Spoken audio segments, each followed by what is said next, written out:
Hello guys, मैं लेकर आ गई हूँ आप लोगों के लिए एक न्यू ड्रामा। तो ड्रामा के स्टार्टिंग में हम हमारी फीमेल लीड क्याओ को देखते हैं जो प्रेग्नेंट थी और उसकी डिलीवरी हो रही थी और उसके पास एक औरत खड़ी थी जो उस पर गुस्सा कर रही थी कि तुम्हें क्या लगता है तुम ऐसे छुपकर अपने बच्चे को पैदा कर लोगी। मैं ऐसा नहीं होने दूंगी। क्याओ के पहले ट्विंस बच्चे होते हैं और थोड़ी देर बाद और 2 बच्चे यानी उसके टोटल 4 बच्चे होते हैं। तभी वो औरत अपने असिस्टेंट से उन चारों बच्चों को ले जाकर जंगल में फेंक कर आने के लिए कहती है और फिर उन बच्चों को वहाँ से ले जाया जाता है। क्याओ ये देखकर उस औरत से रिक्वेस्ट करती है कि वो ऐसा ना करे, लेकिन वो औरत उसकी एक भी बात नहीं सुनती और वो डॉक्टर को ऑर्डर देती है कि वो क्याओ के सारे मेमोरीज इरेज कर दें। असल में ये औरत है कौन और ऐसा क्यों कर रही है ये हमें अभी बताया नहीं गया है और सीन यही कट होता है और अगले सीन में हमें 8 साल के बाद दिखाया जाता है जहाँ क्याओ को एमनेसिया हो चुका होता है और वो अपनी पास्ट की सारी बातें भूल चुकी होती है और प्रेजेंट में क्याओ और जिंगजुआन शादी कर रहे थे क्योंकि वो दोनों एक दूसरे से प्यार करते थे। इस शादी में दोनों ही खुश थे और जिंगजुआन के फैमिली वाले भी खुश थे। उनकी आधी शादी हो चुकी होती है और जैसे ही उनकी शादी कंप्लीट होने वाली थी तभी वहाँ पर एक लड़की आ जाती है।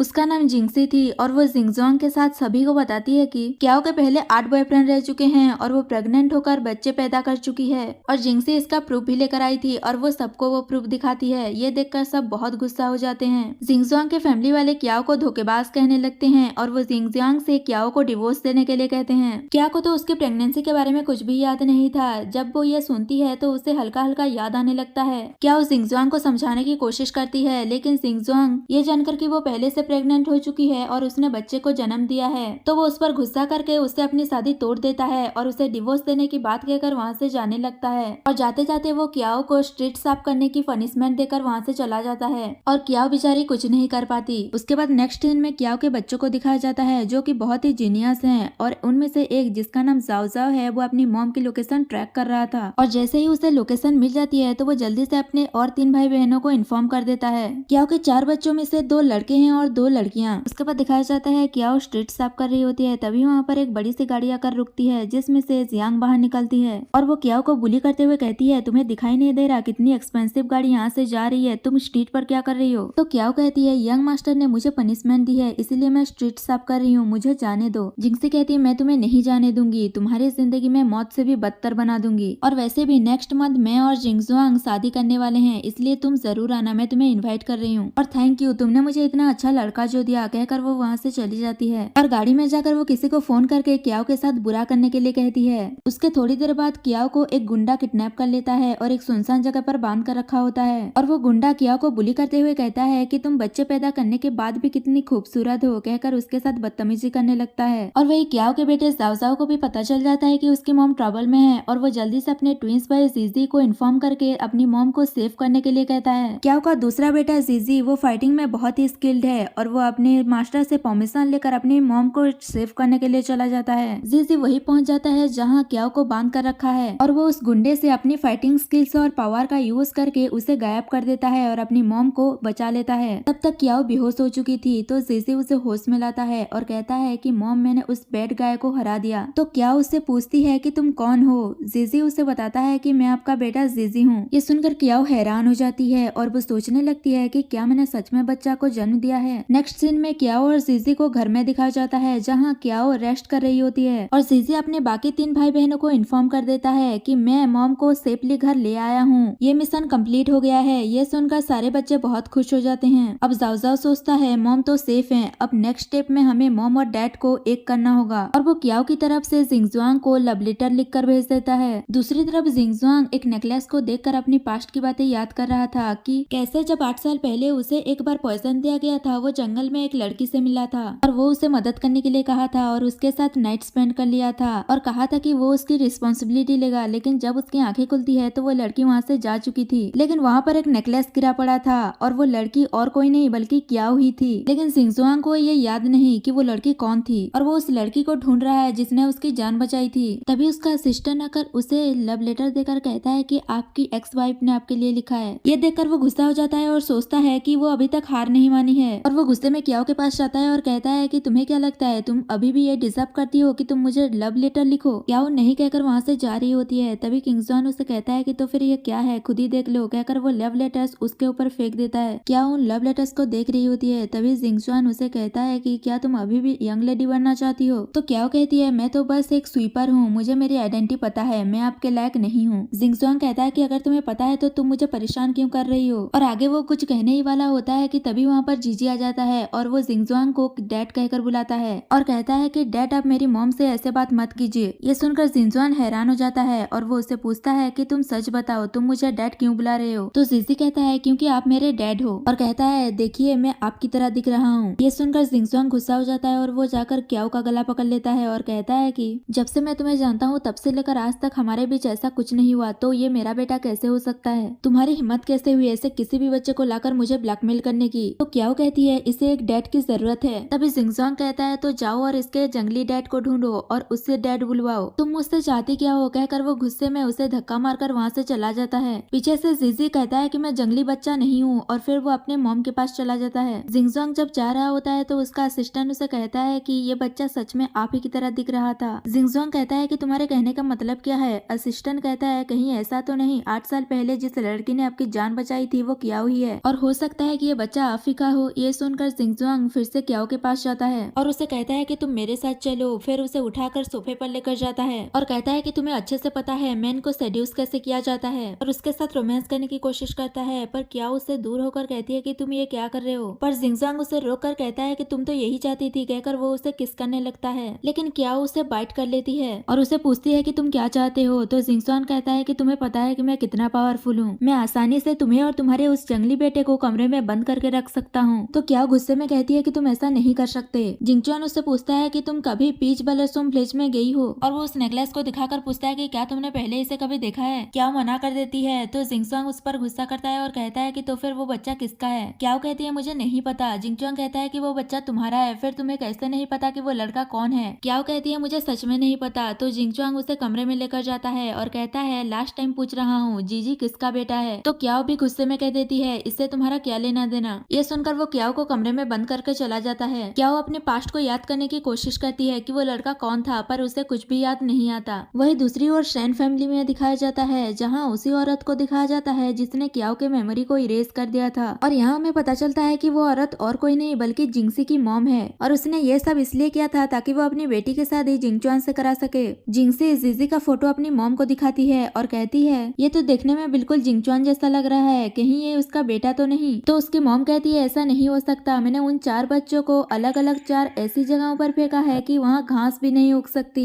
तो ये बच्चे कैसे सरवाइव कर सकते हैं। जिंगसी कहती है अगर उस औरत को पता चल गया कि उसका बेटा जिंदा है और वो उसे लेकर वापस आ गई तो। तभी उसकी मॉम कहती है उसे अपने बच्चों के बारे में कभी कुछ याद नहीं आएगा क्योंकि मैंने उसकी मेमोरी इरेज कर दी है। जिंगसी पूछती है मॉम अब हम क्या करें। तो उसकी मॉम कुछ सोचने लगती है। उसके बाद जिंगसी जिंगजुआंग के दादी के पास उन्हें भड़काने के लिए चली जाती है और वो जीजी की फोटो दिखाकर कहती है लगता है ये आपकी ग्रेट ग्रैंडसन है। दादी जीजी की फोटो देखकर कहती है ये तो बिल्कुल जिंगजुआन जैसा दिखने में लग रहा है और वो कहती है कि अगर ये सच में जिंगजुआन का बेटा है तो हम इसे ऐसे बाहर पलने नहीं देंगे, इसे हम हमारी ये फैमिली में लेकर आएंगे। तो जिंगसी अच्छी बनते हुए कहती है अगर ये सच में जिंगजुआन का बेटा है मैं इस बारे में पता लगाऊंगी, अगर ये बात सच है तो मैं इस बच्चे को चाइनीज वैलेंटाइन डे के दिन इस घर में लेकर आऊंगी। पर मुझे लगता है कि वो क्याओ झूठ बोल रही है। ग्रैंड मदर जिंगसी से कहती है कि तुम चिंता मत करो, अगर उसने जिंगजुआन के बेबी को जन्म दिया भी है तो भी वो हमारी फैमिली की डॉटर इन लॉ नहीं बन सकती, हमारी ये फैमिली की डॉटर इन लॉ सिर्फ तुम ही रहोगी। वही जोजो को पता चल जाता है कि उसकी मम्मी ट्रबल में है और वो अपने ब्रदर जीजी को इन्फॉर्म कर देता है कि डैड ने मॉम को लॉक करके रखा है, जाकर उसे सेव करने के लिए कहता है। उसके बाद दिखाया जाता है जीजी जिंगजुआन के सारे बॉडीगार्ड्स की पिटाई कर रहा था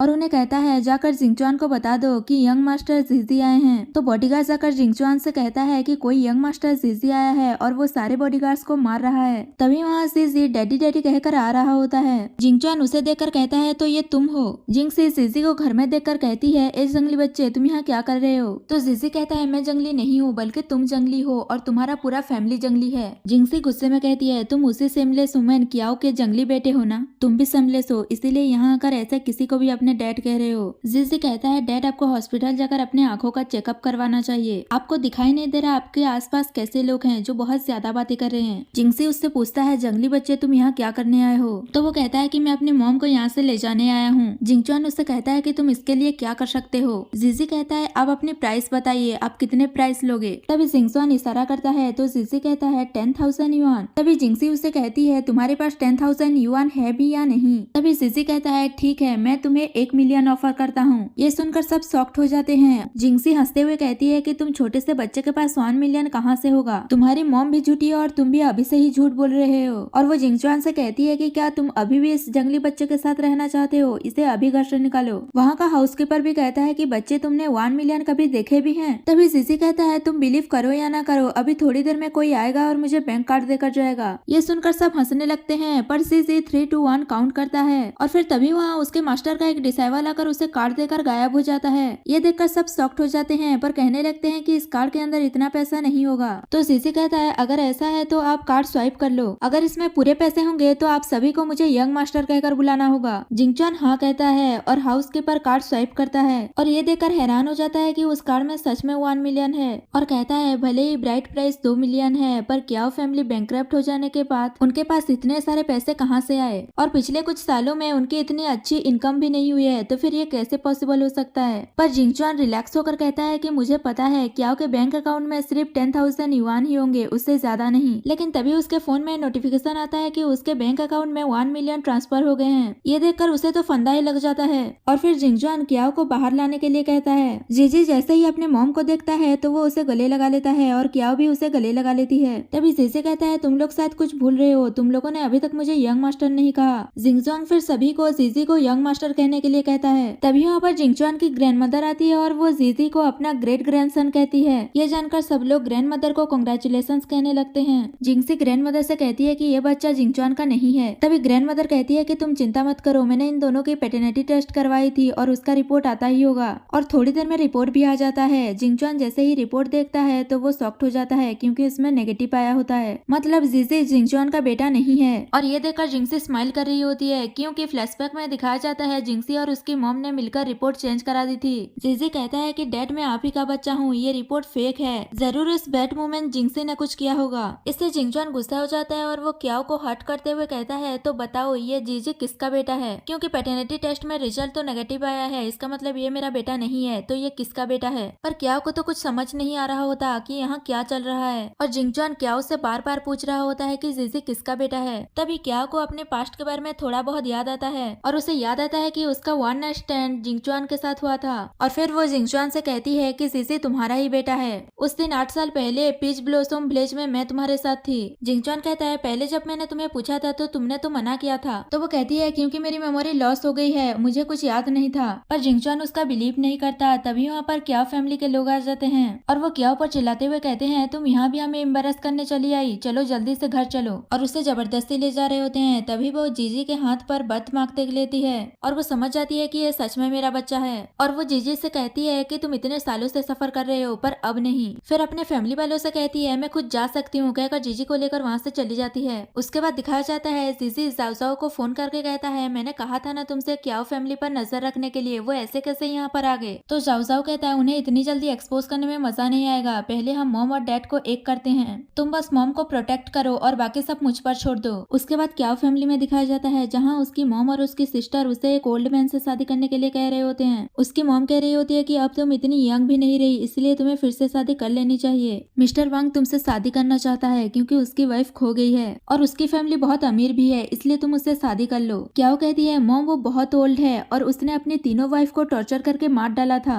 तो अब मुझे उससे शादी करने के लिए कैसे कह सकती हो। उसकी सिस्टर कहती है भले ही तुम अभी इतनी यंग नहीं रही पर अभी भी तुम्हें 2 मिलियन में बेचा जा सकता है। तो क्याओ कहती है मॉम आप मेरे साथ ऐसा कैसे कर सकती हो। तो उसकी मॉम कहती है अगर तुमने शादी करने से मना किया तो मैं तुम्हारे बेटे को छोड़ूंगी नहीं, उसे मार डालूंगी। क्याओ अपने बच्चे को बचाने के लिए शादी करने के लिए हाँ कह देती है। तो उसकी मॉम उसे कल वेडिंग ड्रेस ट्राई करने को जाने के लिए कहती है और इनकी सारी बातें जीजी बाहर खड़ा होकर सुन रहा होता है और उसे भी सब कुछ पता चल जाता है। उसके बाद क्याओ की सिस्टर जिंगसी को फोन करके कह देती है कि आपने जैसा कहा था मैंने वैसा कर दिया है, आपने जो पैसे देने की बात की थी वो आप भेज दीजिए। तो वो भेज देती है। अगले दिन दिखाया जाता है मिस्टर वांग रेडी होकर क्याओ का वेट कर रहा होता है। तभी वहाँ पर जीजी जाता है और वो अपनी पावर से मिस्टर वांग को गायब कर देता है। उसके बाद क्याओ अपनी वेडिंग ड्रेस ट्राई करने के लिए जाती है। तभी वहाँ पर जिंगसी पहले से ही थी और वो क्याओ को कहती है मैंने सुना है कि तुम एक ओल्ड मैन से शादी कर रही हो, कहाँ है तुम्हारा हस्बैंड। तो क्याओ समझ जाती है कि ये सब कुछ जिंगसी ने ही किया है, तुम अभी भी बहुत चालाक हो। तो जिंगसी उसे एक वेडिंग ड्रेस देकर कहती है तुम यहाँ वेडिंग ड्रेस ट्राई करने आई हो तो वही करो, और एडमिट कर लेती है कि हाँ मैंने ही ये सब कुछ किया है। ये सुनकर क्याओ उसे थप्पड़ मार देती है और जिंगसी जैसे ही क्याओ को थप्पड़ मारने वाली होती है तभी वहाँ पर जिंगचुआन आ जाता है और वो उसका हाथ पकड़कर उसे रोक देता है और फिर क्याओ को चेंजिंग रूम में लेकर जाता है और उसे वेडिंग ड्रेस देकर कहता है इसे पहनो। फिर उस वेडिंग ड्रेस को उसके ऊपर रखकर कहता है जब तुम इसे पहनोगी तभी तो तुम अपने ओल्ड मैन के काबिल हो पाओगी।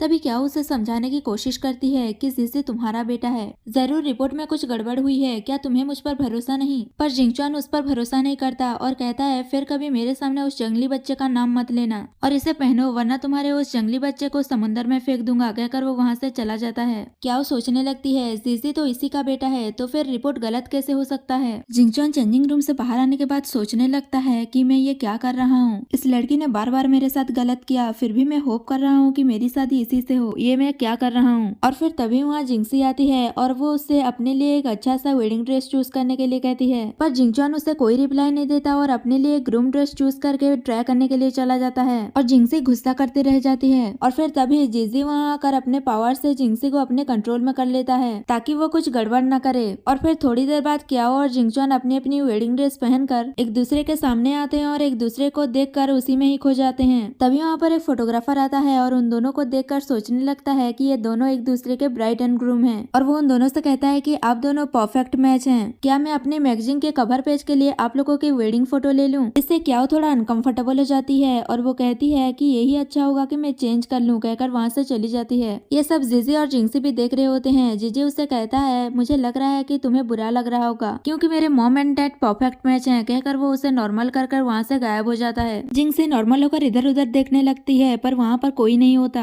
तभी उसे किसी का फोन आता है जो उसे कह रहा होता है कि आपने जो कहा था वो रेडी है, क्या हम अपना काम शुरू करें। तो जिंगसी थोड़ा सोचती है कि क्या मैं तुम्हारे साथ इतनी जल्दी कुछ गलत नहीं करना चाहती थी पर तुम ही मुझे मजबूर कर रही हो। और फिर वो उसे ऑर्डर दे देती है कि अपना काम शुरू करो। क्या जब अपनी वेडिंग ड्रेस चेंज करने जाती है तभी वहाँ पर एक गुंडा आकर उसे बेहोश करके किडनैप कर लेता है। उसके बाद दिखाया जाता है एक सुनसान जगह पर कुछ गुंडे क्या को बांध करके रखे होते हैं और क्या के पूछने पर भी कि वो लोग कौन है और वो ऐसा क्यों कर रहे हैं वो कुछ नहीं बताते और क्या को परेशान करने लगते हैं। थोड़ी देर बाद जब सारे गुंडे ड्रिंक करके सो रहे होते हैं क्या वो अपने आप को रस्सी से छुड़वा लेती है। फिर वो गुंडे के फोन से किसी को हेल्प के लिए बुलाने वाली थी लेकिन तभी एक गुंडा जग जाता है और वो क्या को पकड़ लेता है और कहता है कि तुम्हारी हिम्मत कैसे हुई यहाँ से भागने की, तुम यहाँ से कभी नहीं भाग सकती। उसके बाद जोजो को दिखाया जाता है जो अपनी मॉम की लोकेशन ट्रैक करके जीजी को बता देता है और कहता है कि जाओ और हमारी मम्मी को सेव कर लो। और फिर जीजी अपनी मॉम के पास पहुंच जाता है और वो उन गुंडों को अपनी पावर से मार रहा होता है। तभी वहाँ पर जीजी की मास्टर की एक डिसाइबल जिसका नाम जुमू है वो आ जाती है। वो उन तीनों गुंडों को और साथ ही क्याओ को भी वहाँ से गायब कर देती है और जीजी से कहती है कि तुम इन तीनों गुंडों को मुझ पर छोड़ दो, मैं इन्हें संभाल लूंगी। और फिर वो भी गायब हो जाती है।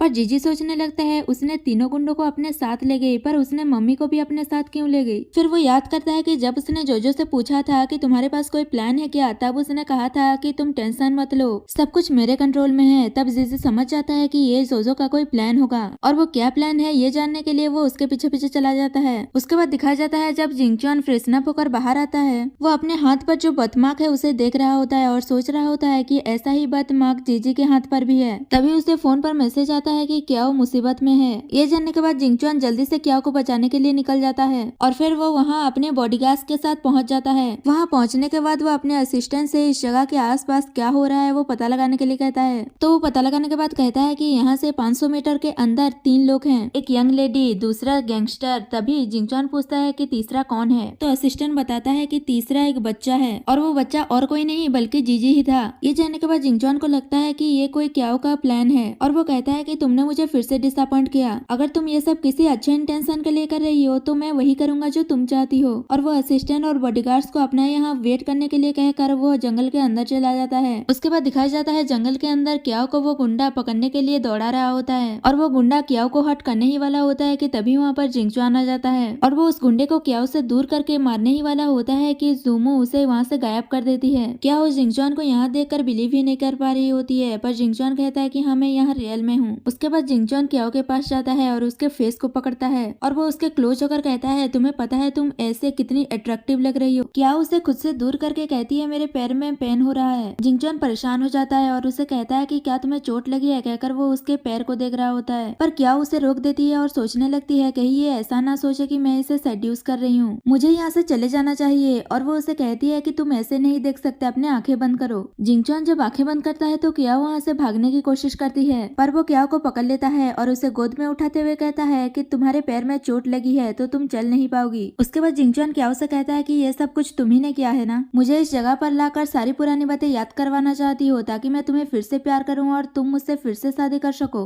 क्या कहती है मैंने ऐसा कुछ भी नहीं किया, ये बस एक कोइंसिडेंट था, क्या तुम मुझ पर बिलीव करोगे। इस पर जिंगचुआन कुछ नहीं कहता और वो फिर से उस नेकलेस को दिखाकर पूछता है कि क्या तुम इसे पहचानती हो। क्या कहती है हाँ ये तो वही नेकलेस है जो मैं पहले हमेशा अपने पास रखा करती थी। तभी जिंगचुआन भी सोच में पड़ जाता है क्या ये सच में इसकी नेकलेस है। तभी उसे किसी का फोन आता है और उसे पता चलता है कि ये सब कुछ एक प्लान था। ये जाने के बाद वो क्याओ से कहता है कि ये सब कुछ तुम्हारा किया हुआ था ना, तुमने मुझे फिर से उल्लू बनाया। क्याओ कहती है कि मैंने ऐसा कुछ भी नहीं किया, मैं अपनी लाइफ को रिस्क में डालकर ये सब कुछ क्यों करूंगी। पर जिंगचुआन उसकी बात पर भरोसा नहीं करता और कहता है कि तुम कुछ भी कर लो, मेरी लाइफ में वापस नहीं आ सकती हो। क्याओ कहती है कि तो तुमने फैसला कर लिया है कि तुम जिंगसी से शादी करोगे। जिंगचुआन हाँ कहता है तो क्याओ गुस्से से वहाँ से जा रही होती है, पर जिंगचुआन उसे रोकता है और कहता है कि तुम पागल मत बनो, तुम्हारे पैर में चोट लगी है तो मैं तुम्हें हॉस्पिटल लेकर जाता हूँ, कहकर वो उसे हॉस्पिटल लेकर जाता है। उसके बाद दिखाया जाता है जीजी क्याओ और जिंगचुआन का एक साथ वाला फोटो जोजो को भेजता है और कहता है कि देखो मॉम और डैड एक साथ कितने अच्छे लग रहे हैं। जोजो कहता है हाँ अच्छे लग रहे हैं और वो बताता है कि ये सब उसी का प्लान था।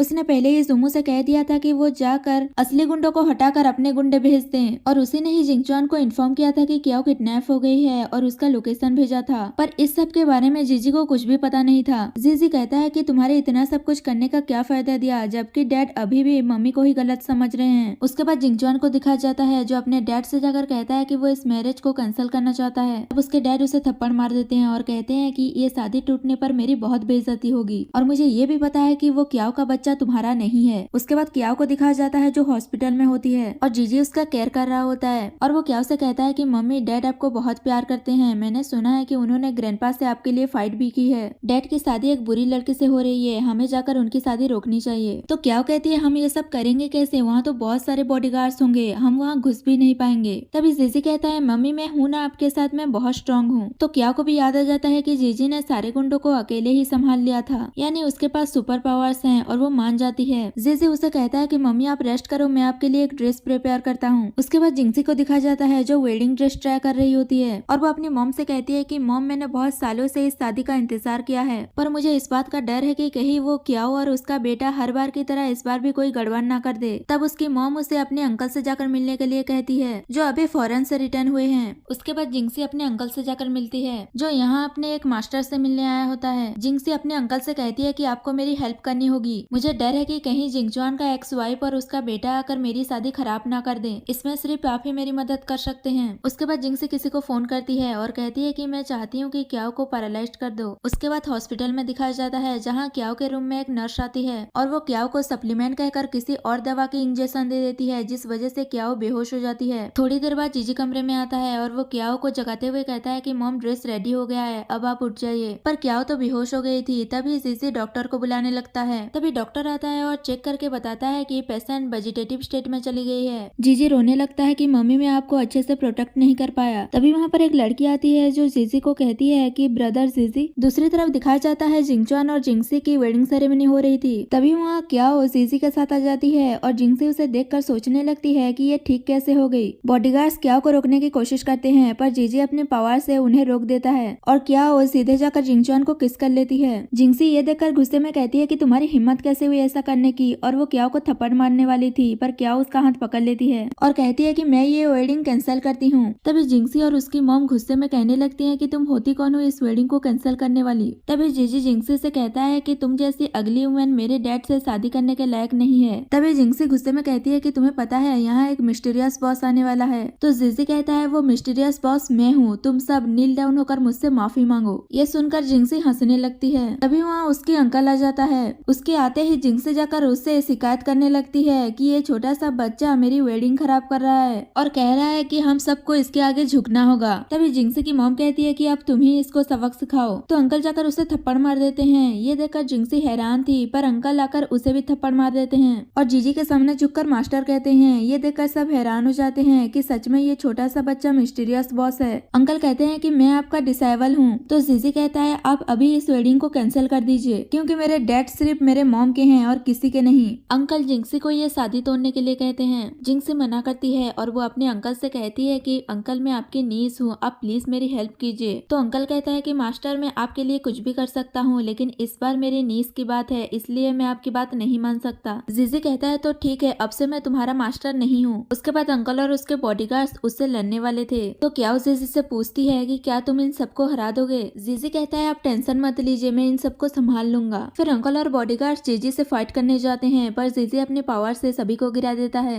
और जीजी कहता है तुम भूलो मत कि तुम एक डिसाइबल हो, तुम जितना चाहे उतना सीख लो, पर तुम अपने मास्टर को नहीं हरा पाओगे। तभी अंकल खड़ा होकर हंसते हुए कहता है कि तुम्हें क्या लगता है कि सिर्फ तुम ही एक मेरे मास्टर हो? मेरी एक और मास्टर है जो तुमसे भी बहुत ज्यादा पावरफुल है, वो भी यहाँ आने वाली है। तभी वहाँ पर गाँव गाँव आती है और उसे देखकर वहाँ बैठे लोग बातें बनाने लगते हैं कि ये बच्ची भी बिल्कुल जीजी की तरह दिख रही है, लगता है ये दोनों ब्रदर एंड सिस्टर हैं। जिंगसी गाँव गाँव से कहती है कि तुम हो कौन और अंदर कैसे आ गई, निकलो यहाँ से। तो गाँव गाँव कहती है अगर यहाँ से किसी को जाना चाहिए तो वो तुम हो। जिंगसी गाँव गाँव से बदतमीजी से बात कर रही होती है तो उसके अंकल उसे थप्पड़ मार देते हैं। तो जिंगसी कहती है आपने फिर से मुझे क्यों मारा, वो भी इस जंगली बच्ची के लिए। तब उसके अंकल फिर से एक थप्पड़ मार देते हैं और नील डाउन होकर गाँव गाँव से कहता है कि बॉस आप आ गई। गाँव गाँव पूछती है कि तुमने मुझे यहाँ क्यों बुलाया। तो वो कहता है आप प्लीज मेरी नीस के लिए मास्टर जीजी से फाइट करो। गाँव गाँव हाँ कहकर उसी पर ही अटैक कर देती है। ये देखकर जिंगसी हैरान होकर पूछती है कि तुमने अंकल पर ही क्यों अटैक कर दिया। तभी जीजी कहता है थर्ड सिस्टर क्या तुमने अपने ब्रदर को मिस किया।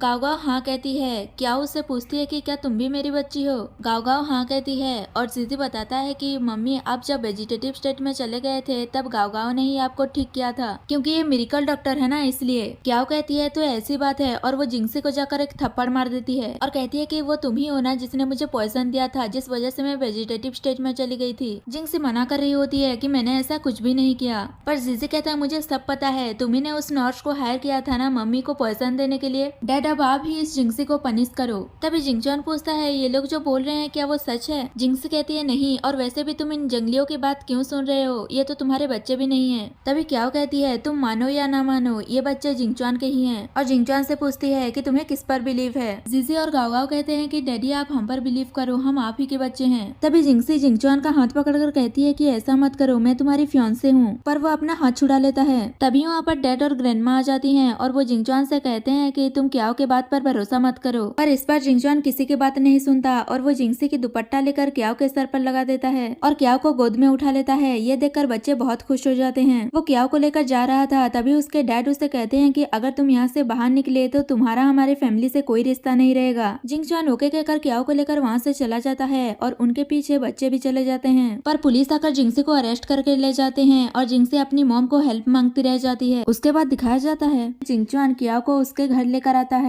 और उसके घर को देखकर कहता है कि तुम इतने सालों से इतने छोटे से घर में रह रही हो। क्याओ कहती है थैंक यू मुझे मेरे घर लाने के लिए, अब तुम यहाँ से जाओ। तो वो कहता है ऐसे कैसे चला जाऊँ, पहले तो तुमने मुझे मेरी वेडिंग से किडनैप किया, अब तुम्हें नहीं लगता कि हमें कुछ करना चाहिए। कहकर वो उसे अपने क्लोज ले आता है और उसे गोद में उठाता है। तो क्याओ कहती है कि ये तुम क्या कर रहे हो, बच्चे घर में ही है। पर जिंगचॉन उसे उठाकर अंदर ले जाता है। तभी वहाँ पर जीजी और गाँव गाँव आ जाते हैं और वो दोनों उन्हें कहते हैं कि आप लोग कंटिन्यू कीजिए, हम यहाँ से जाते हैं। कहकर वहाँ से चले जाते हैं। वही दूसरी तरफ जिंगसी जिसे बेल मिलने पर जेल से बाहर आ गई थी, लेकिन अभी वो नहीं सुधरती और वो अपने सेकंड अंकल से फोन करके कहती है कि अब आप ही को मेरी मदद करनी होगी। अंकल कहते हैं मुझे तुम्हारी वेडिंग के बारे में पता चला, मैं फौरन से रिटर्न होने ही वाला हूँ क्योंकि मुझे बिग शॉट से मिलना है। दूसरी तरफ फादर का असिस्टेंट आकर उसे बताता है कि हमने जो बिग शॉट्स को गिफ्ट्स भेजा था वो रिटर्न आ गया है। ये सुनकर वो परेशान हो जाते हैं और जैसे ही जिंगचॉन वहाँ आता है उसे थप्पड़ मार देते हैं और कहते हैं तुमने जिंगसी से शादी नहीं की इसलिए बिग शॉट्स हमसे नाराज हो गया है, अब तुम्हें मेरे साथ उनसे मिलने चलना होगा, तभी हमारी कंपनी को बहुत फायदा होगा। वही दूसरी तरफ जिंगसी को उसके अंकल बता रहे होते हैं कि बिग शॉट्स यहाँ पर अपने कोई रिलेटिव से मिलने आ रहा है और वो रिलेटिव क्याओ फैमिली की बेटी है। तो जिंगसी सोचती है कहीं ये क्याओ तो नहीं, ऐसा नहीं हो सकता और वो किसी को फोन करती है। वही क्याओ एक पेंडेंट को देख रही थी और उसे याद आता है कि जब उसकी मॉम की डेथ होने वाली थी तो उन्होंने बचपन में उसे ये पेंडेंट दिया था। तो वो सोचती है कि क्या मैं सच में एक रिच फैमिली से बिलोंग करती हूँ। तभी वहाँ पर उसके फैमिली वाले आकर उसे थप्पड़ मारकर वो जेट पेंडेंट उससे छीन लेते हैं और कहते हैं कि क्या तुम अकेले ही इस जेट पेंडेंट को लेना चाहती हो। क्या वो कहती है ये मेरे ग्रैंडपा का है, इससे तुम्हारा कोई लेना देना नहीं है। उसकी स्टेप मॉम कहती है कि भूलो मत कि मैंने और तुम्हारे डैड ने तुम्हें बड़ा किया है तो इसमें हमारा भी अधिकार है। क्या उनसे जेट पेंडेंट लेने की कोशिश करती है पर वो क्याओ को धक्का देकर वहाँ से चले जाते हैं। क्याओ भी उनके पीछे पीछे जाने लगती है पर जिंगचॉन उसे रोक लेता है और कहता है कि कहाँ जा रही हो और कहता है मैं किसी बिग शॉट से मिलने जा रहा हूँ, क्या तुम मेरी गर्लफ्रेंड बनकर मेरे साथ चलोगी? क्या सोचती है उन्होंने मेरा जेट पेंडेंट ले लिया, वो जरूर मेरी आइडेंटिटी लेकर वहाँ जाएंगे, मुझे भी वहाँ जाना चाहिए, सोचकर वो जिंगचुआन को हाँ कह देती है। जिंगचुआन कहता है यानी तुम मेरी गर्लफ्रेंड बनने के लिए रेडी हो? तो वो कहती है नहीं नहीं, बस टेम्पररी। तो वो उसे अपने क्लोज करके कहता है वो भी चलेगा, टेम्पररी ही सही, तुम मेरी गर्लफ्रेंड तो बनोगी। उसके बाद क्याओ और जिंगचुआन बिग शॉट्स के पार्टी में जाते हैं। वहाँ क्याओ के फैमिली वाले भी आए थे और क्याओ और उनके बीच बहस होती है, जिस वजह से उसके स्टेप मॉम उसे थप्पड़ मारने वाली थी, पर जिंगचुआन उसे रोक देता है। जिंगचुआन के डैड उसे कहते हैं कि तुम इसे अपने साथ क्यों लेकर आए हो, इसी ने तो बिग शॉट्स को ऑफेंड किया है। क्याओ कहती है ऐसा नहीं है, बिग शॉट्स ने तो कहा था कि मैं राव फैमिली की हायर हूँ। जिंगचुआन कहता है मुझे फर्क नहीं पड़ता कि तुम किसी की फैमिली के हायर हो या नहीं, मेरे लिए बस तुम क्याओ हो। क्याओ की सिस्टर कहती है तुम हायर बनने के लायक ही नहीं हो, तुम लाइफ टाइम बस झाड़ू ही मारती रहोगी। ये सुनकर क्याओ उसे थप्पड़ मार देती है। सेकंड अंकल अपने बॉडीगार्ड से क्याओ को मारने के लिए कहते हैं, तो जिंगचुआन कहता है मैं भी तो देखूं किसकी हिम्मत हुई मेरी वाइफ को हाथ लगाने की। तभी वहाँ पर मास्टर जियोयो आ जाता है। उसे देखकर जिंगचुआन कहता है कि अच्छा हुआ तुम आ गए, देखो ये लोग मेरी वाइफ को बुली कर रहे थे। तो जियाई कहता है पर तुमने तो इसे ऑलरेडी डिवोर्स दे दिया है। तो वो कहता है हाँ पर अब ये मेरी गर्लफ्रेंड है। क्याओ की सिस्टर कुछ बोलने वाली थी पर जियायू उसे थप्पड़ मारकर कहता है कि मुझे पसंद नहीं कि कोई बाहर वाला बीच में बोले। तभी सेकंड अंकल कहते हैं कि शायद आपको कोई गलतफहमी हुई है, ये राव फैमिली की डॉटर है, इसी के यहाँ से जेट पेंडेंट मिला है। तो क्याओ कहती है झूठ बोल रहे हैं, वो जेट पेंडेंट भी मेरा है और क्याओ फैमिली की डॉटर भी मैं हूँ। स्टेप मॉम कहती है कि तुम राव फैमिली की ग्रैंड डॉटर बनने की प्रिटेंड क्यों कर रही हो, तुम्हें राव फैमिली की इनहेरिटेंस चाहिए इसलिए तुम ये सब कुछ कर रही हो ना। क्याओ कहती है ऐसा नहीं है, और वैसे भी मैं तो तुम्हारी बायोलॉजिकल डॉटर भी नहीं हूँ। तभी जियायू उन दोनों को चुप कराता है और कहता है कि मेरे पास एक आइडिया है जिससे राव फैमिली की ग्रैंड डॉटर कौन है वो पता चल जाएगा। और कहता है ये जेट पेंडेंट हमारी खानदानी जेट पेंडेंट है और इसके ऊपर जैसे ही किसी राव फैमिली का ब्लड गिरेगा तो इसमें एक स्पेशल स्ट्रक्चर बन जाएगा। तो बताओ तुम दोनों में से पहले कौन आना चाहेगा। सबसे पहले क्याओ जाती है और अपने ब्लड का ड्रॉप उस पर गिराती है, पर जेट पेंडेंट पर कुछ नहीं होता। स्टेप सिस्टर कहती है देखा ये झूठ बोल रही थी, ये इतनी रिच फैमिली की डॉटर कैसे हो सकती है। डैड गुस्से में क्याओ को थप्पड़ मारने जा रहे होते हैं पर जिंगचुआन उसे प्रोटेक्ट करने के लिए आगे आ जाता है, तो डैड उसे ही थप्पड़ मार देते हैं। फिर भी जिंगचुआन क्याओ को प्रोटेक्ट कर रहा होता है। तभी जियायू सबको चुप कराता है और स्टेप मदर से पूछता है कि तुम बताओ इन दोनों में से तुम्हारी असली बेटी कौन है। तो स्टेप मदर झूठ बोल देती है कि क्याओ उसकी बायोलॉजिकल डॉटर है। तभी जियायू कहता है अच्छा तो तुम्हारी बेटी को लोग मार रहे हैं और तुम कोई रिएक्ट ही नहीं कर रही हो। और फिर वो स्टेप सिस्टर को पकड़कर उसका ब्लड पेंडेंट पर गिराता है पर फिर भी कुछ नहीं होता। तो वो कहता है ये पेंडेंट ही फेक है। तभी क्याओ स्टेप मदर से पूछती है कि बताओ मेरी मॉम की जेट पेंडेंट कहाँ है। तो वो कहती है मुझे नहीं पता। जियायू कहता है कोई बात नहीं, बिग शॉट आने ही वाला होगा, वही एक है जो बता सकता है कि राव फैमिली की असली बेटी कौन है। तभी वहाँ पर बिग शॉट आ जाता है और उसे देखकर क्याओ हैरान हो जाती है और कहती है जीजी, पर वो पहचान जाती है कि वो जीजी नहीं है और कहती है कि क्या तुम भी मेरे बच्चे हो। ये देखकर जिंगचुआन कहता है क्याओ ये भी तुम्हारा बच्चा है, आखिर तुमने कितने बच्चों को जन्म दिया है। स्टेप सिस्टर उसे भला बुरा कहने लगी थी पर बॉडीगार्ड उसे थप्पड़ मार देता है। जोजो कहता है मम्मी मैं फाइनली आपसे मिल पाया, ये पार्टी मैं खास करके आपके लिए रखी थी।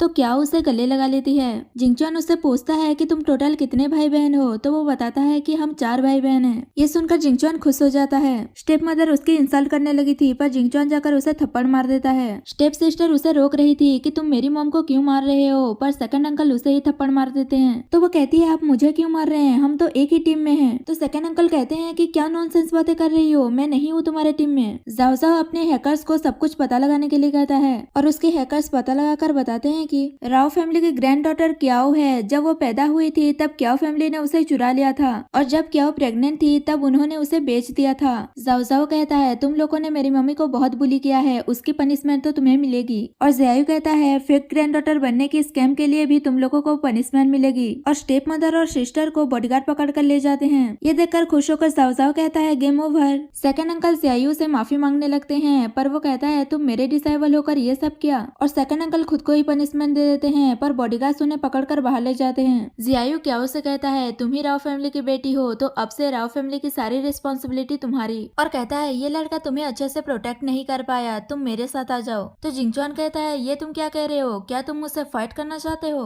तो जियू हाँ कहता है और दोनों बाहर चले जाते हैं। ये देखकर जाओ खुश हो रहा होता है तो क्याओ उससे पूछती है कि तुम इतने खुश क्यों हो, तुम किसके साइड हो। तो जाओ कहता है कोई भी जीते मुझे क्या, दोनों तो डैडी हैं। क्याओ को तो कुछ समझ नहीं आता पर जाओ वहाँ से भाग जाता है। तभी वहाँ पर बॉडीगार्ड आकर उसे कहता है कि ग्रैंडफादर की तबीयत ठीक नहीं है। तो वो ग्रैंडफादर से मिलने जाती है। तभी गाओ गाओ कहती है कि मम्मी मैं ग्रैंडफादर को ठीक कर सकती हूँ। तो डॉक्टर कहता है तुम तो बच्ची हो और वैसे भी तुम तो क्या, अगर गॉड भी आ जाएंगे तो भी वो नहीं बचा पाएंगे। गावा कहती है कि तुम नहीं बचा सकते तो ऐसा नहीं है कि कोई भी नहीं बचा सकता, क्या तुम्हारे पास और कोई ऑप्शन है? तो वो डॉक्टर उसे ट्रीटमेंट करने के लिए अलाउ कर देता है। उसके बाद गावा और निडेल से ग्रैंडफादर का इलाज करती है तो ग्रैंडफादर ठीक हो जाते हैं। ये देखकर क्या खुश होती है, पर डॉक्टर हैरान होता है और वो उससे पूछता है कि आखिर तुम कौन हो? तो गावा बताती है कि मैं मिरेकल डॉक्टर हूँ। तो वो कहता है आखिर मैं मिरेकल डॉक्टर से मिल पाया। और फिर जिजी भी ग्रैंडफादर से मिलने आ गया था। दूसरी तरफ जिंगचुआन और जियायू के बीच फाइट हो रही थी, जिसमें जिंगचुआन जियायू को हरा देता है और उसे कहता है कि तुम क्याओ से दूर रहना। जियायू कहता है ठीक है, पर मुझे लगता है क्याओ जल्द ही मेरे पास आएगी, अभी नहीं तो बाद में। तो जिंगचुआन कहता है तुम हार गए हो तो तुम्हें कभी चांस नहीं मिलेगा। तभी वहाँ पर जाओजाओ आता है। जिंगचुआन उससे पूछता है कि तुम मेरे बेटे हो ना? तभी जाओजाओ अपना हेयर देकर कहता है कि अगर यकीन नहीं है तो टेस्ट करवा लो। पर जिंगचुआन कहता है इसकी कोई जरूरत नहीं है, मुझे तुम पर भरोसा है, कहकर वहाँ से चला जाता है। उसके जाने के बाद जाओजाओ जियायू को भी डैड कहता है, क्योंकि जियायू ने ही सारे बच्चों को पाल पोस कर बड़ा किया है, इसीलिए वो उसे भी डैड कहते हैं। जिंगचुआन घर जाकर क्याओ से कहता है कि हमारे 4 बच्चे हैं, फिर भी तुम उस जियायू से शादी करोगी? तो क्यायू कहती है ये तुम क्या कह रहे हो, आज मैं पहली बार उससे मिली हूँ। और उसे टीज करते हुए कहती है कि देखा जाए तो वो हैंडसम तो है जो हर लड़की चाहती है। तो जिंगचुआन जलिस हो जाता है। क्याओ उससे कहती है पर तुम उससे भी ज्यादा हैंडसम हो। तो वो उसे किस कर लेता है और क्याओ भी उसे किस करने लगती है। और उसके बाद जब जिंगचुआन सुबह उठता है तो क्याओ वहाँ नहीं होती। क्याओ वहाँ पर एक नोट छोड़कर गई थी जिसमें लिखा था कि अब मैं राव फैमिली की बेटी हूँ, मुझे राव फैमिली को भी संभालना होगा। उसके बाद जिंगचुआन जियायू से मिलने जाता है और उसे पूछता है कि क्याओ कहाँ गई है बताओ, और कहता है कि तुम देखना मैं अपने बच्चों को हैंगसिन से वापस लेकर आ जाऊंगा। पर जियायू कुछ नहीं कहता। उसके बाद जिंगचुआन को पता चलता है कि लोंगमेई विला में एक ऑक्शन होने वाला है और वहाँ बहुत फेमस लोग आने वाले हैं। और वो अपने असिस्टेंट से पूछता है कि बताओ लड़कियों को इम्प्रेस कैसे किया जाता है। तो असिस्टेंट कहता है कि आप लोंगमेई विला के ऑक्शन में यंग लेडी से रीमैरिज कर लीजिए और अपने सिंसियरिटी शो कीजिए। ये आइडिया जिंगचुआन को अच्छा लगता है। दूसरी ओर जेनी को देखते हैं जो अपने बॉडीगार्ड से कह रही होती है कि लोंगमेई विला चलो, मुझे मॉम डैड की शादी के लिए उन्हें एक वेडिंग रूम गिफ्ट देना है। उसके बाद क्याओ को दिखाया जाता है जो अपने बच्चों से कह रही होती है कि मैं भी लोंगमेई विला जाऊंगी और वहाँ हम सबके लिए एक घर खरीदूंगी। ये सुनकर बच्चे खुश हो जाते हैं। फिर वो कहती है काश मैं जेनी से भी मिल पाती। तो जोजो कहता है मम्मी आप जल्द ही जेनी से मिलने वाली हो। और फिर सबको न्यूज से पता चलता है कि लोंग विला के ऑक्शन में हिडन वॉच भी आने वाली है। उसके बाद जिंगसी अपने पहले वाले अंकल से मिलने जाती है और उनसे कहती है कि मुझे भी ऑक्शन में जाना है लेकिन मेरे पास टिकट नहीं है। तो अंकल कहते हैं तुम चिंता मत करो, मेरी हिडन वॉच से अच्छी जान पहचान है, मैं अरेंज कर दूंगा। जिंगसी उन्हें हिडन वॉच से मिलवाने के लिए कहती है पर वो कहते हैं कि वो बहुत ही मिस्टीरियस है और आज तक उसका फेस किसी ने नहीं देखा। क्या वो तैयार होकर ऑक्शन में जाती है पर वो रास्ते में जिंगसी से मिल जाती है और जिंगसी उसकी इंसल्ट करने लगी थी कि यहाँ आने की उसकी औकात नहीं है। तो क्या भी अच्छा खासा जवाब दे देती है जिससे जिंगसी गुस्सा होकर उसे थप्पड़ मारने वाली थी पर क्या उसका हाथ पकड़ लेती है। तभी वहाँ पर एक बच्ची मास्क पहन कर आती है और वो सबसे कहती है कि इस जिंगसी के अलावा सब ऑक्शन के अंदर आ सकते हैं। जिंगसी कहती है तुम होती कौन हो ये डिसीजन लेने वाली? तो वो कहती है कि मैं इस ऑक्शन की चेयरमैन हूँ। तभी वहाँ पर अंकल आते हैं और कहते हैं कि हमारे पास पहले से ही टिकट है। तो वो कहती है मैं तुम लोगों को बाद में देख लूंगी और वो क्याओ के पास जाती है और कहती है कि ये आपके लिए स्पेशल टिकट है। क्याओ कहती है तुम कितनी क्यूट हो, तुम किसकी बेटी हो? तो वो कहती है ऑक्शन के बाद सबको सब कुछ पता चल जाएगा। उसके बाद वहाँ खड़े सभी लोगों को टिकट डिस्ट्रीब्यूट करती है। तभी अंकल कहते हैं कि तुम झूठ बोल रही हो, तुम चेयरमैन नहीं हो और ये टिकट फेक है। तभी अंकल के पास हिडन बॉस का फोन आता है और वो उससे कहता है कि मैंने ऑक्शन में अपना एक चेयरमैन भेजा है। तो अंकल उसे माफी मांगने लगे थे पर जिंगसी उसे ऑक्शन से बाहर निकालने के लिए कह रही थी तो अंकल उसे थप्पड़ मार देते हैं। जेनी कहती है क्या हुआ, तुम मुझ पर डाउट कर रहे थे ना, अब तुम ही मुझे अंदर लेकर जाओगे। तो अंकल उसका हाथ पकड़कर उसे ऑक्शन में ले जाता है। क्या वो सोचने लगती है मेरे तीनों बच्चे कितने पावरफुल हैं, कहीं ये ऑसम गर्ल भी तो मेरी ही बच्ची नहीं है। उसके बाद ऑक्शन स्टार्ट होता है और सबसे पहले जेट पेंडेंट की बोली लगती है। क्या वो देखती है कि ये उसकी मॉम की जेट पेंडेंट है तो वो 10 मिलियन की बोली लगा देती है। जिंगसी क्या को देखकर गुस्से से वो भी 20 मिलियन की बोली लगा देती है। फिर क्या वो 100 मिलियन की बोली लगाती है तो जिंगसी गुस्से में 200 मिलियन की बोली लगा देती है। पर क्या वो और बोली नहीं लगाती और वो स्माइल करने लगती है। लेकिन जिंगसी तो परेशान हो रही थी और वही पेंडेंट बीट में जीत जाती है। असल में क्याओ को पहले ही पता था कि ये जेट पेंडेंट फेक है और असली वाला जेट पेंडेंट पहले ही जीजी ने क्याओ को दे दिया था। और यहाँ जिंगसी गुस्सा करती रह जाती है कि उसके 200 मिलियन वेस्ट हो गए। उसके बाद लोंगमेई विला की बोली लगती है। तभी वहाँ पर जिंगचुआन भी आ जाता है। जिंगसी लोंगमेई विला के लिए 100 मिलियन बोली लगाती है तो क्याओ 200 मिलियन की बोली लगाती है पर जिंगचुआन सीधे 1 बिलियन की बोली लगा देता है। तो क्याओ 1.2 बिलियन की बोली लगा देती है। ये देखकर जिंगसी कहती है कि तुम्हारे पास इतने पैसे कहाँ से आ गए जो तुम इतनी बोली लगा रही हो, और वो उसकी बैलेंस चेक करने के लिए कहती है। तो उसका कार्ड स्वाइप करके चेक करते हैं तो उसके पास सच में इतने पैसे होते हैं। जिंगसी क्याओ से कहती है कि तुमने तो कहा था कि तुम जिंगचुआन से ब्रेकअप कर चुकी हो तो तुम्हारे पास इतने सारे पैसे कहाँ से आ गए, लगता है तुम किसी और के साथ हो। ये सुनकर जिंगचुआन गुस्से में 2 बिलियन की बोली लगा देता है तो जिंगसी 2.1 बिलियन की बोली लगा देती है। जिंगचुआन और बोली लगाने वाला था पर उसका असिस्टेंट उसे रोक देता है कि 2.1 बिलियन बहुत एक्सपेंसिव है। तभी वहाँ पर जाओ जाओ मास्क लगाकर आता है और वो अंकल से कहता है कि तुम लोग इतनी बोली मत लगाओ वरना तुम्हारा बहुत लॉस होगा, मेरी बात मानो, मैं तुम्हारा मास्टर हूँ। पर वो उसकी बात नहीं मानते और थोड़ी देर बाद पता चलता है कि लंगमे की फर्स्ट नंबर विला एकदम बेकार घर है। ये जानकर तो अंकल के होश उड़ जाते हैं और वो उसे कहते हैं कि क्या तुम सच में मेरे मास्टर हो, और वो जिंगसी को थप्पड़ मार देते हैं। जाओ जाओ जब अपना मास्क खोलता है तो अंकल उसे देखकर कहते हैं कि तुम बस नाटक कर रहे थे मेरे मास्टर बनने का। तो जाओ जाओ उसे फुल इग्नोर करके अपनी सीट पर जाकर बैठ जाता है। उसके बाद जेनी कहती है अब सेकंड विला की बोली लगेगी, पर अंकल और जिंगसी जेनी पर ही ब्लेम लगाने लगते हैं कि तुम्हारे रूल्स बहुत बेकार हैं, तुम्हारी वजह से हमारा कितना नुकसान हो गया। तो जेनी कहती है तो ठीक है तुम ही आकर चेयरमैन की पोस्ट संभाल लो।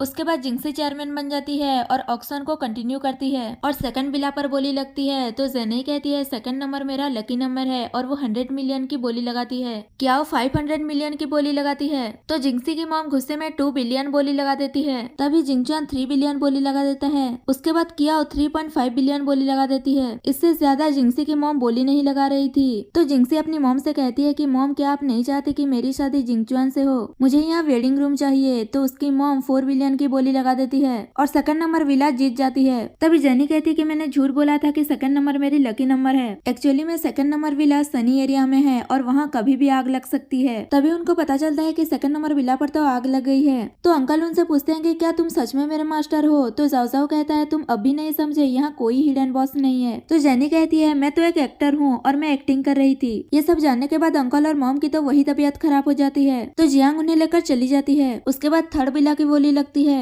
क्या वो 2 बिलियन बोली लगाती है तो जिंगचुआन 2.5 बिलियन की बोली लगाता है। फिर क्या वो 3 बिलियन बोली लगाती है तो जिंगचुआन 3.5 बिलियन बोली लगाता है। तो क्या वो 4 बिलियन बोली लगाती है तो जिंगचुआन 4.5 मिलियन बोली लगाता है। तभी होस्ट जिंगचुआन से कहता है कि आपके अकाउंट में इतना पैसा नहीं है। ये सुनकर क्या वो हंसने लगी थी। तभी वहाँ पर जिंगचुआन के डैड आकर कहते हैं कि किसने कहा कि मेरे बेटे के पास पैसा नहीं है, मैं उसे पैसे दूंगा ताकि उस वेडिंग रूम में वो अपनी वाइफ क्याओ से शादी कर सके। और ग्रैंडमा और डैड क्याओ से माफी मांगने लगते हैं उनके बिहेवियर के लिए कि उन्होंने उसे गलत समझा था और वो जिंगचुआन को एक और चांस देने के लिए कहते हैं, पर क्याओ चांस देने के लिए मना कर देती है और वो 4.5 बिलियन की बोली लगा देती है। तो ग्रैंडमा और डैड भी बोली लगाने लगते हैं 5 बिलियन की और कहते हैं तुम्हारी शादी तो जिंगचुआन से ही होगी। पर तभी जेने 6 बिलियन की बोली लगा देती है और वो जीत जाती है। उसके बाद चारों बच्चे क्याओ की आंखों में पट्टी बांधकर विला में लेकर आते हैं और उसे कहते हैं ये हमारी तरफ से आपके लिए गिफ्ट है, ये हमारा नया घर है और आज से हम यही रहेंगे। तो क्याओ उन चारों को हक कर लेती है। उसके बाद जिंगचुआन अपने असिस्टेंट से जिने के बारे में पता लगाने के लिए कहता है। तो असिस्टेंट उसे सारी इन्फॉर्मेशन दे देता है और उसकी फोटो भी। तो जिंगचुआन जेने की फोटो देखकर सोचता है ये तो बिल्कुल गाँव गाँव की तरह दिख रही है, यानी ये भी क्याओ की बेटी होगी और मेरी भी, कहकर वो खुश हो रहा होता है और कहता है उसने वो विला जरूर मेरी और क्याओ की शादी के लिए खरीदा होगा ताकि वो हमें गिफ्ट दे सके। उसके बाद जिंगसी को देखते हैं जो अब भी नहीं सुधरी थी और वो मेट से कहकर क्याओ के दूध में कोई मेडिसिन मिला देती है। क्याओ जैसे ही वो दूध पीती है तो वो बेहोश हो जाती है। गागा उसे चेक करके बताती है कि मम्मी को फिर से पॉइजन दे दिया गया है जैसे पहले दिया गया था। तभी वहाँ पर जिंगचुआन आता है तो क्याओ उठ जाती है और जिंगचुआन से कहती है ब्रदर आप अपनी कार में मुझे घुमाने लेकर चलो ना। ये देखकर सब हैरान हो जाते हैं कि वो बच्चों की तरह बिहेव क्यों कर रही है। तो वो उसे कहता है ठीक है मैं तुम्हें घुमाने लेकर चलता हूँ। उसके बाद देखते हैं जिंगचुआन क्याओ को गाड़ी में घुमाने लेकर गया था पर रास्ते में बारिश हो रही थी। तभी क्याओ डर के मारे जिंगचुआन के लेग को पकड़ लेती है पर जिंगचुआन को पता चल जाता है कि क्याओ एक्टिंग कर रही है और वो उससे पूछता है कि तुम सच सच बताओ ये सब एक्टिंग कर रही हो ना, वरना अच्छा नहीं होगा, कहकर वो उसके करीब जा रहा होता है। तो क्याओ कहती है ठीक है बताती हूँ और वो बताती है कि जब वो दूध पीने वाली थी तब गाँव गाँव आकर उसे बता देती है कि इसमें पॉइजन मिला हुआ है। तब उसने वो मिल्क नहीं पी थी और वो ये सब कुछ एक्टिंग कर रही थी। उसके बाद क्याओ एक्सेप्ट कर लेती है कि वो जिंगचुआन से प्यार करती है और वो दोनों किस करने लगते हैं। तभी जियायू क्याओ से मिलने आ रहा होता है पर जब वो उन दोनों को किस करते हुए देखता है तो वो उदास होकर वापस चला जाता है। उसके बाद जिंगचुआन और क्याओ अपने चारों बच्चों के साथ एक हैप्पी फैमिली की तरह रहते हैं और ऐसे ही ये स्टोरी खत्म हो जाती है।